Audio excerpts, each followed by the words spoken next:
यहाँ पर महाराज कालिए के जहर के कारण जमुना का जल दूषित हो गया। भगवान ने विचार किया कि मेरा जब जन्म हुआ था तब नद्यः प्रसन्न सलिलाः, नदियां ये सब प्रसन्न हुई, और मेरे यहाँ रहते हुए ये जल दूषित है, इसको हम शुद्ध करें। तो भगवान अपने ग्वाल वालों के साथ जमुना के तट पर गए और वहां जाकर के ठाकुर जी ने एक गेंद का खेल खेला। जानबूझकर के महाराज एक ऐसा टेक मारा, वह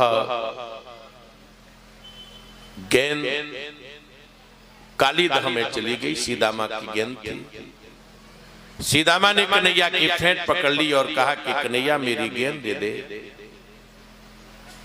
मेरी मैया ने मेरे लिए बनाया था। उन्होंने कहा कि तुमको मालूम नहीं है, ये जल इतना दूषित है कि इसको गाय पीती है, उनको मूर्छा जाती है, आकाश में पक्षी उड़ते हैं, वो झुलस जाते हैं। सीदामा ने कहा कि नहीं नहीं, मेरी गेंद चाहिए। कन्हैया ने कहा ठीक है। कदम के पेड़ पर चढ़े, अपनी भुजाओं को थपथपाया और धड़ाम से उस कालीदह में, जैसे महाराज उस कालीदह में कूदे, मैया यशोदा और नंद को इस समय अपशकुन होने लगे।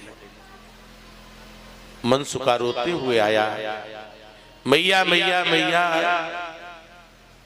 कन्हैया कालीदह में कूद गया है। बस इतना सुना तो मैया पछाड़ खा करके गिर पड़ी। मेरी आंखों का तारा, मेरे प्राणों का प्यारा, मेरे जीवन का आधार आज मेरी आंखों से ओझल हो गया।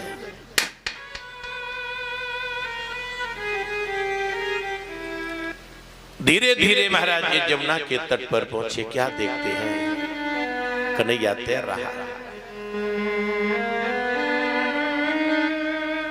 बलराम जी ने कहा कि मां,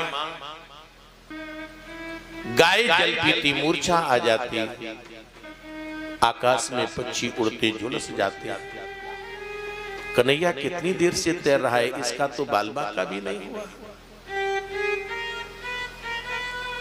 बुझाऊं जकड़ लिया, बैठा लिया।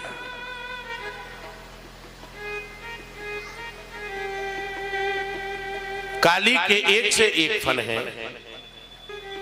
कन्हैया के दो चरण हैं। तो काली ने पहले तो इनको महाराज अपने शरीर में लपेटा, जैसे कोडरी बांधता है। कन्हैया ने अपना शरीर बढ़ाया, इसकी नस ढीली पड़ी।